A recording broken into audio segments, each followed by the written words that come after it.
What's up, guys? Thanks as always for supporting the show. It would mean a lot to me if you would take a second to scroll down and hit that subscribe button so you don't miss any more of our videos. Also, make sure you follow us all over social media so you don't miss any of our content or show announcements. All right, let's move on to the Atlanta Hawks.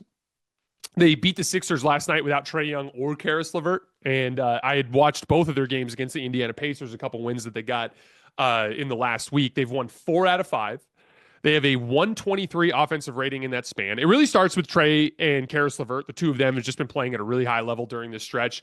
I was watching Trae versus the Pacers in those two games, and I was just amazed. Every time I watch Trae, I'm amazed by his ability to throw passes on time and on target with his left hand. I talked a lot about this concept when we were talking about Steph Curry yesterday, but the difficulties for right-handed shooters going either direction as they have to square up in midair, right? So you're running to the left. It's easier because you can plant your right foot first and you're already kind of naturally squared up to the basket.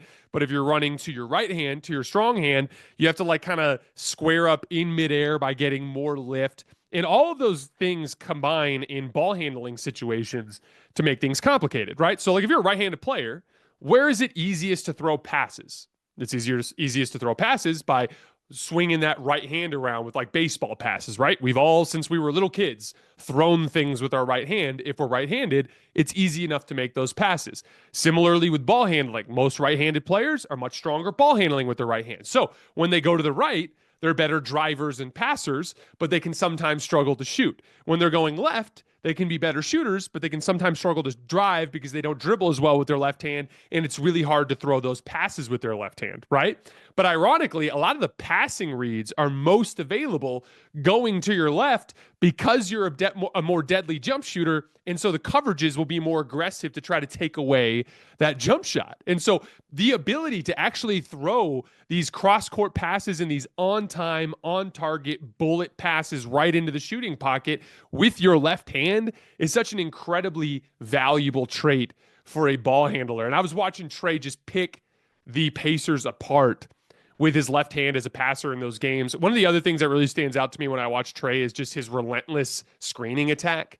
He never really lets you off the hook until the end of the shot clock. He'll run a ball screen, and then he'll rescreen if he doesn't get the separation he wants. If he doesn't get the separation he wants on that one, he'll swing it to the wing and he'll like cut through the lane, and he'll end up under the basket and he'll kind of slow down, and then all of a sudden he'll come sprinting off of another dribble handoff, and it's like another kind of ball screen concept built out of that DHO. And you might have to deal with Trae 4 or 5 times on a single possession in a ball screen action. And as all of that's happening, if you make a single mistake anywhere along the way, you give a shooter too much space, you let a guy cut behind you, you leave the roll man a runway towards the front of the rim, he just makes you pay every single time with those passes. Trae's averaging 13 assists per game over this 4-1 stretch.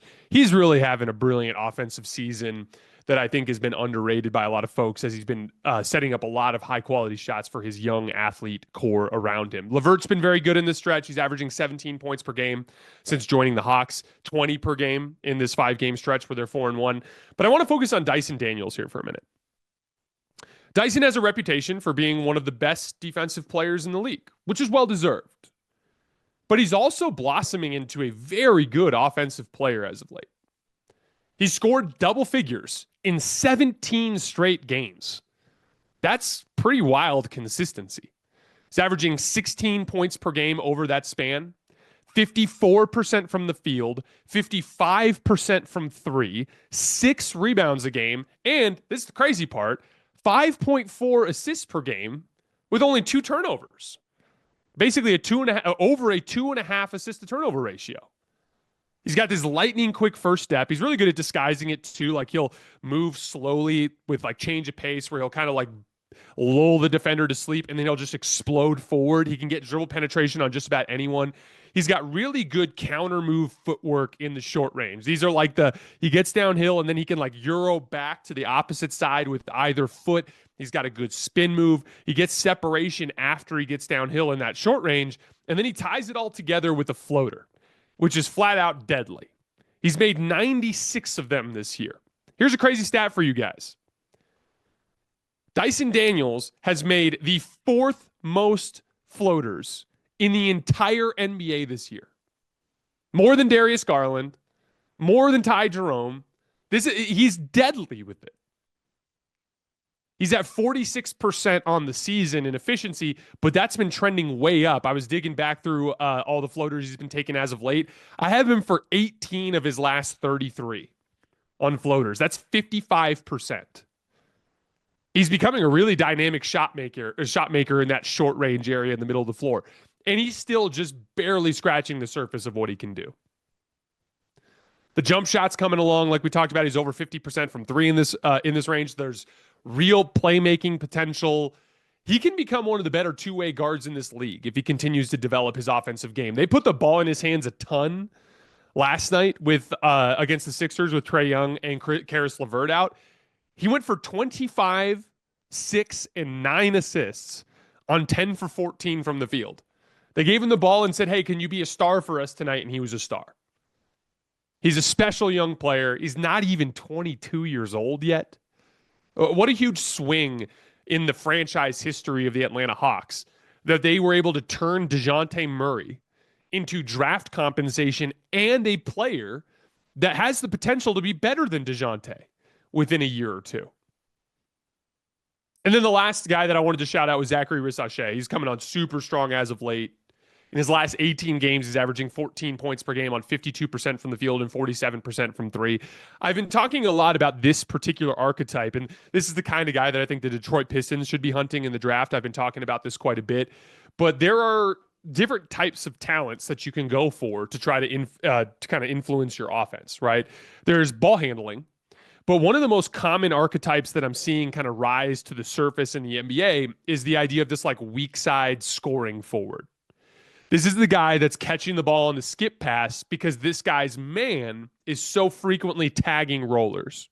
So you situate this guy in the weak side corner. There's a bunch of the examples of this in the league. So for the Hawks, it's Zaccharie Risacher, right? For the Nuggets forever, it was like Michael Porter Jr., right? For the Lakers, it's Rui Hachimura, and now with Luka, it's LeBron James too. This idea of DeAndre Hunter does a lot of this for the Cleveland Cavaliers. There's a bunch of these types of guys that are like 3-4 like hybrid types of forwards who you're not going to run a ton of action for, but they get so many closeout opportunities. They are professional closeout attackers. And all it requires is like a good catch and shoot jump shot and then a couple of basic scoring moves, the ability like a rip through or a jab step, and then a couple of basic counter moves, euros, spin moves, being able to finish with both hands. Zaccharie Risacher is like excellent with his left hand, like little lefty hooks and lefty floaters. That is the set of traits you need in order to put it all together. And it was a little rough to start the year. It was a little rough with the shooting. It was a little rough with some of the scoring touch. But in his last 18 games, he's really starting to put it together as a reliable weak side scorer. And here's the thing. The Hawks aren't going to make any noise this year. But the rise of Dyson Daniels and Jalen Johnson, who obviously is hurt right now, that gives the Hawks a super bright future. And where it looked like last summer, like, oh man, they might have to trade Trae Young, just getting a couple of these guys to pan out as young prospects has gone a long way to changing the perspective on the Atlanta Hawks future.